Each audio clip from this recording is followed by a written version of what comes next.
네, 안녕하세요. MPATV 김윤희입니다. 지난 시간에 이어서 매경 부동산 사업단 건축 강의 메인 교수님이신 백지철 교수님을 모시고 부실공사에 대한 정의 그리고 부실 시공에 대한 정의에 대해서 말씀을 나눠보도록 하겠습니다. 네. 안녕하세요, 교수님. 네, 안녕하세요. 또 뵙습니다. 네, 지난 시간에 반응들이 정말 좋았어요. 아, 그래요? 네, 특히 휴먼 리스크 부분은 생각하지 않았고 또 짚어지시는 분들도 잘 없으셨는데 대부분의 경우는 그냥 건설공사 하자하면 뭐 일반적인 것들만 말씀하시잖아요. 네, 그렇죠. 그런데 실수로 하는 부분보다도 고의로 하는 그런 부분들을 짚어주셨을 때 건축주분들이 좀 달리 생각을 하시는 말씀들이 좀 있으셔서 네. 굉장히 뜻깊었던 시간이었던 것 같아요. 네. 이어서 오늘은 그러면 그 공사의 정의라던가 부실공사의 정의, 하자의 정의에 대해서 말씀을 해주시겠다고 하셨는데 네.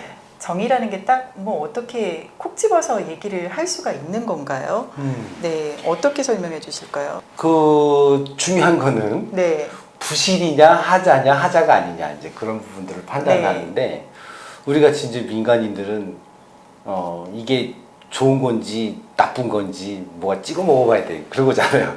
근데 이게 아니고 네, 중요한 거는 제가 이제 법원 감정 업무를 좀 하고 있습니다. 네, 그러니까 법원 감정 업무를 하다 보니까 하자 관련해서 소송이 많이 제기가 되거든요. 그러니까 중앙지원부터 시작해서 저 제주지법까지 네, 그런 다양한 일들에 대한 하자에 대해 법원에서 판사님들이 판결 내리는 걸 보니까 네. 이렇게 나오더라 이거죠. 그래서 부실공사의 정의를 딱 이렇게 몇 가지 단어로 조합을 하다 보면 네, 자, 공사의 잘못으로서 건축물 또는 시설물의 기능 또는 미관, 안전상 지장을 토래한 정도의 하자가 되겠다라고 부실시공을 정의할 수가 있고요. 미관도 들어가네요. 그럼요. 네, 미관이 만약에 페인트를 칠했는데 네, 페인트 마감이다 라고 네. 했는데 여기는 빨갛게 칠하고 노랗게 칠하고 이렇게 되면 기분이 나쁘잖아요. 그것도 하자. 도시 부실시공을. 미관을 해치는 그렇죠. 외관도 하자에 들어가는군요. 그렇죠. 네. 그래서 나라에서 하는 것들은 네. 그 어떤 계획을 세우는 경관, 심의, 네. 미관 그런 부분도 해당이 되는 거죠. 그래서 하자에 관련된 용어의 정의를 다시 한번 좀 네. 세부적으로 내리다 보면 하자는 크게 세 가지로 나눠져요. 네. 이건 제가 이제 어떤 것을 근거로 해서 얘기를 하면 이제 법원의 감정에 대한 부분을 얘기하는 네. 거예요. 우리 선생님들께서도 물론 잘하면 좋겠지만 잘 못해서 내 건물에 해당하는 것에 소송이 진행될 수가 있어요. 거기까지 막아야 되는데 네. 서로 의견이 또는 뭔가 준비를 해놓지 않은 상태에서 훅 들어오거든요. 네. 훅 들어오면 이게 뭐지? 아니 10억에 계약하는데 10억을 더 달라고 하면 어떡해요? 말이 안 되잖아요. 그럼 말이 안 되는 것에 대한 부분을 이야기를 했는데 듣질 않으시는 거예요. 나는 분명히 클라이언트가 그거를 더 해달라고 했지 않습니까? 무슨 근거로? 어떻게? 그런 것들에 대한 것에 이제 문제가 되게 되면 쟁송으로 가게 되는 거죠. 네. 그래서 이렇게 이제 정의가 나눠진 겁니다. 자, 정의를 보면 네. 우선 미시공입니다. 자, 미시공이라는 건 뭐죠? 여기 그 프린트물에 보면 알고 있듯이 설계, 도서 및 관계 법규에 따라 시공하지 않은 것. 설계 도서. 뒤에 가서 다시 설명드리겠지만 설계 도서가 가장 중요한 거예요. 네. 이게 이제 법원에 소송이 되었을 때 소송에서 승소하느냐 패소하느냐의 가장 큰 갈림길입니다. 이거 뒤에 가서 설명을 자세히 드릴게요. 네. 그리고 50공 잘못한 거죠. 품질을 제대로 갖추지 못해 발생한 결함. 50공 잘못한 거예요. 공사를 하긴 했는데 뭔가 순서를 잘못해서 그러니까 네. 실수일 수도 있는 거죠. 실수 있는 겁니다. 그래서 마지막에는 변경 시공이라는 게 있는데 네.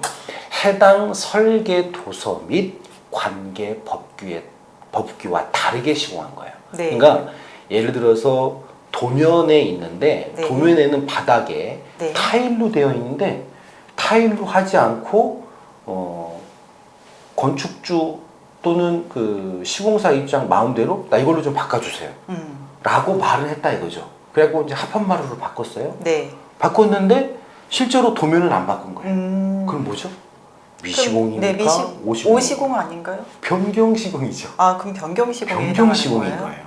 그러면 변경시공한 거를 설계도서를 최종 사용 승인 받기 전에는 별개 변경을 했어야 되는데 변경을 하지 않으면 그거는 변경시공이 되는 거예요. 그래서 이 세 가지를 갖고서 이제 법원에서 판단을 할 때 네. 잘했느냐 잘못됐느냐 누구 때문에 이런 일들이 벌어졌느냐라고 이제 쟁송이 시작이 되는 거예요. 그러면 이 하자의 구분을 정확하게 건축주 분들께서 인지를 하고 계셔야 그럼요. 예, 사전에 미연에 쟁송까지 가는 일들을 막을 수 있겠네요. 네, 그래서 오늘 네. 같은 경우에는 이게 조용하게 얘기하지만 네. 조용한 것이 아주 중요한 거예요. 그러니까 요 네.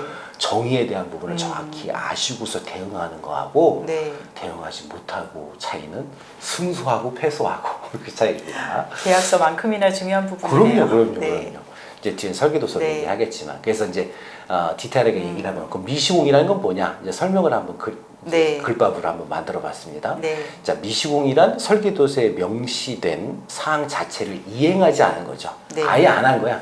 도면에 있는데 하지 않은 거죠. 네. 하지 않은. 그거는 명백하게 시공사가 잘못됐거나 네. 발주자가 분명히 뭐 어떤 걸 이야기를 했을 때 니도 뭐 안 했잖아. 돈 안 줘도 되는 거죠. 근데 하려고 했었는데 저 건축주가 하지 말아야겠잖아요. 그럼 돈 줘야 돼요?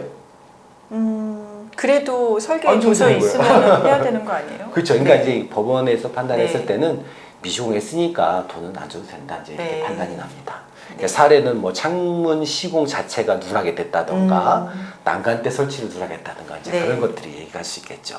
이제 이번에는 오시공입니다. 오시공. 설계 도서와 다르게 시공한 거. 네. 그러니까 예를 들어서 난간대가 네. 우리가 이제 산업안전보건법이나 산업안전보건에 관한 규칙에 1.1m 정도까지 높이가 되어야만이 네. 사람이 너무 안전하게. 떨어지지 않단 네. 말이죠. 근데 이거를 600만큼 했다, 60cm만큼 했단 말이죠. 네. 어떻게 돼? 오시공이죠. 오시공이네요. 오시공하게 되면 만약에 그게 자재의 규격이나 성능, 공법을 다르게 적용한 거지. 여러 가지를 얘기할 수 있겠어요. 난간대를 비교해서 얘기를 했지만 그거는 또 생명하고 직결되는 네. 거잖아요. 그래서 그런 것들이 되게 중요하다라고 네. 얘기를 할 수 있고. 자, 변경 시공을 이제 마지막으로 얘기를 하는데 설계도서에 명시한 대로 이행하지 않고 네. 이미 변경을 했다 이거죠. 네. 건축물이나 시설물의 안전, 기능, 미관상 지장을 초래한 하자 발생 상태를 얘기한다. 이런 얘기를 하고 있어요. 네. 그러니까 사례를 보면 비닐장판 마감재에서 폴리싱 타일 자재로 변경 시공했다. 자, 그런데 이런 게 있어요. 자, 비닐장판이 좋겠습니까? 폴리싱 타일이 좋겠습니까?